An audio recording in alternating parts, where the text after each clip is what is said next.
People say just subtle things in social media and they're like, next day we're running for president. Don't you overthink it?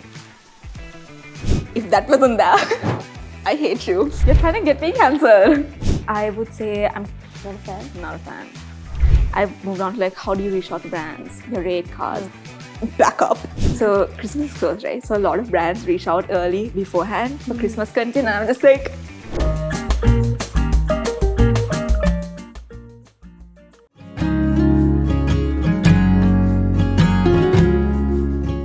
Hello everyone, welcome to a brand new episode of The Life Beyond the App.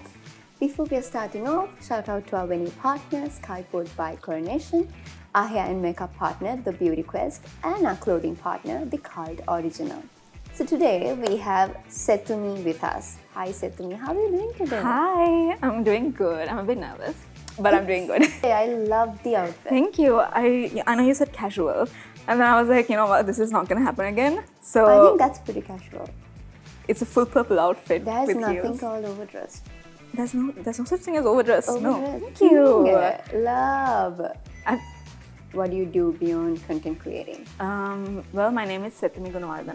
I'm not gonna say my age, but I would say I'm currently doing my level 6 in CIM. It's been a bit hectic with work, but not too bad because CIM is it's easygoing. Like it's just weekend classes, stuff like that. And I also recently had my first content creating workshop. That Tell went us all about it. it was we planned it like 3 months prior.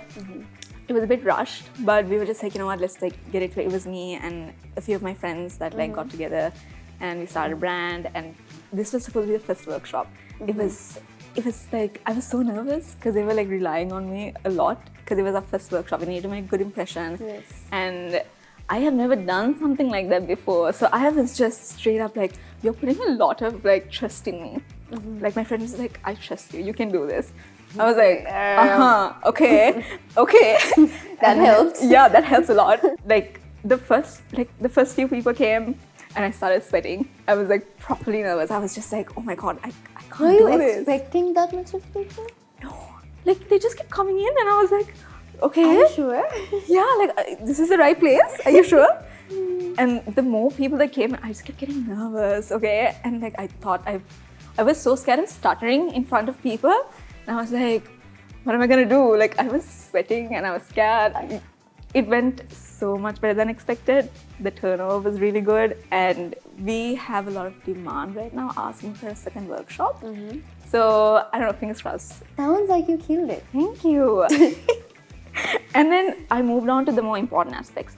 I moved on to like, how do you reach out to brands, your rate cards, how do you negotiate? And then we moved on to how do you take like certain angles of pictures, how do you like talk to brands. I prepared them for instances of possibilities that could happen when they work with brands. And that was because I wanted them to be prepared for the real life thing. Oh, that's great. Look at you conquering the world. And also said to me, do you work full time? I did. I used to. So Why does everyone come here and say they did work? Maybe people I interview were successful? No. So the thing is, it's a funny story actually. I had my first job beginning of this year. I started the year off, I was like, I just need a job. I just need to work, okay? Because I felt like even though I had the education, I don't have experience to back it up. 4th of January, I got my first job. Oh, I applied nice. You just same have day. the dot. I applied on the same day I got the job, and I was like, it was meant to be. My work was like 6 minutes from my house too, and it was part-time, so I didn't have to go every day. I just had to go 3 days a week. I thought it was amazing, but the thing was, when you apply for work, you end up doing more than what you expected, and that was a bit like, okay, I'm also studying and doing this, and it was 2-3 months in, it was getting like I had no life. It came to a point where I would go to sleep thinking about my workload, and I would wake up thinking about the workload. The nerve-wracking feelings I get. Doesn't make sense. Like whenever I see the name pop up on my screen, I'm just like, oh no, but did I do something? Like the nervousness. Okay, but then I had first-hand experience, and I was like, back up. Okay, this is not what I wanted. It was just too much for me, and I quit actually.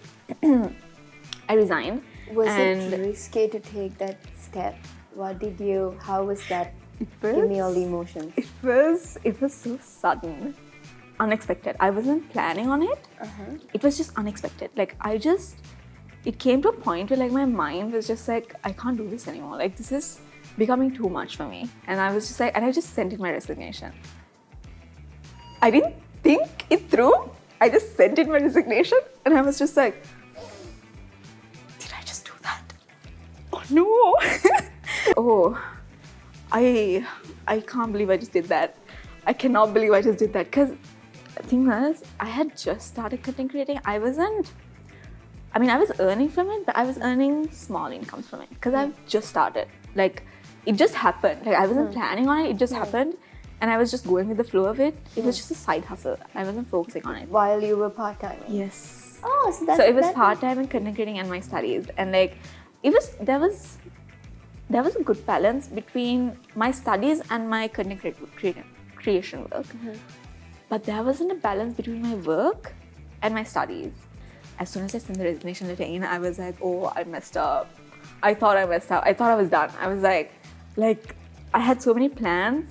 Like, I usually plan like a few months ahead. My life is planned a few months ahead, like what's happening next, right? I feel like it's a lot better to have like an understanding of what you're gonna do before you actually make decisions. And when For someone like that, I can't believe you took a decision like that. exactly, I'm so proud of you. Thank you. And because once you start earning, you get used to earning. Okay, it's like an addiction. You're like an animal when you earn. Okay, like my favorite animal. Like there's this quote. Like my favorite animal is me after I get my salary. Like. Same. I am an animal. Like, and then the thing is, when I started off, the amount I got, I was like, that's a lot. But then once I started, like when you earn, you get more expenses because you have more stuff that you want to spend on. I know. And then when I was spending, I'm just like, that's not enough anymore. I kid you not, like a week after, I got so many job offers.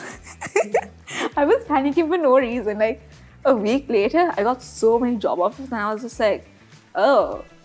Okay, like, what was I being so scared for? Like, no reason. Oh my god, and my favorite part of the end of the year, like the last quarter of the year, is like, so Christmas is close, right? So a lot of brands reach out early beforehand for Christmas content, and I'm just like, that's like my favorite thing ever. Oh, nice. Also, do you remember your first ever TikTok that you put on? I'm not sure what the exact video was, but I know it was a trend. Did it go? What's the first viral TikTok that you did? The train video. Do you remember that the tube girl trend? Oh yeah. That was the one. I love that trend. I did it on a train because we don't have tubes here. I did it on a train to Nuwara on our way to I think Nuwara. I was just like, see that. I'm pretty sure it's still there. Just send it to me. Yeah. Yeah, you looking at me like I'm some sweet escape. Obvious that you want me, but I said I would want myself. Let me please believe it. Yeah, and that video did really well. I mean, really well considering I was just starting out. And then I was like, it just gave me more confidence because it felt like, okay, it's paying off. Like me taking a chance. The stairs are paying off. Yeah, the stairs are paying off. The judgmental looks are paying off. Paying off, it's okay. So, Sethumi, do you receive negativity on internet? The grateful you are for the positive ones, obviously you get some. There's a lot of support. Support. A lot of support. From, a lot from of so much people, including us. Thank you. And how do you deal with the negative ones? So in most, I don't like confronting them because I feel like if I confront them, it's like giving them what they want. More attention. Egging more attention, yeah. So I prefer ignoring or deleting. I just delete it. Don't you overthink it? I have this thing where I tell myself I don't overthink it because these people, this might be bad, but I feel like the people that comment things like that, they just don't have anything better to do with their lives. That's okay. You do you. You do you. Yeah. You do you, boo. Sethumi, where do you see you in 10 years? Either you are running for president or you're just... Girl, if I could run for president in this country, I'd make it a whole new, better place. But you know. See, that's exactly why people come out like that. People say just subtle things on social media and they're like, next year we're running for president. Don't give me ideas, okay? Nice. Also, we have this rapid fire segment. The most overrated influencer. No, the soy sauce, that's the most easiest one. This is the whole thing, bro. You want me to take the whole thing? Why did you start with that question? What do you mean? I have a couple of people. See, I don't have enemies. I would say it if that wasn't there. Okay. Just. I hate you. Did I ever mention that? I don't like you anymore. Use it. Okay. Oh my god. Oh my god. Yeah. Should I put some wasabi in it? Made it even better. I'm you? just kidding. I don't have any overrated influences in my mind. I'm just lying just to. Wow, you were trying to bait me. Yeah. So, any challenging brand collaborations that you had to deal with? Yeah, there's a lot. What's the brand? Do you want me to tell you the brand? It's the most challenging brand collaboration so far. Leave Ayush. Anyways, Awesome. yeah. The most underrated influencer. That's just underrated influencer. There's a few I have in mind.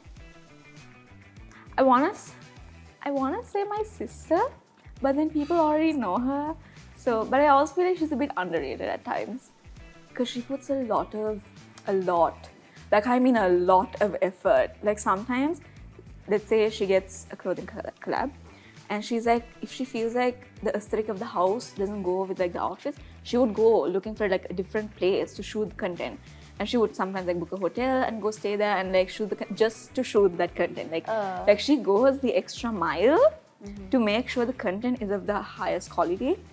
And I feel like a lot of people don't know how much effort she actually puts into her videos. So I feel like in that aspect, she's underrated a lot. You're jealous of her? You're trying to get me cancelled. I'm not. No? I don't like Taylor Swift. I like her music. I think she's a creative person. But her as an individual, I don't like. I feel like she uses feminism as a way to like protect herself. Like she does a lot of questionable things.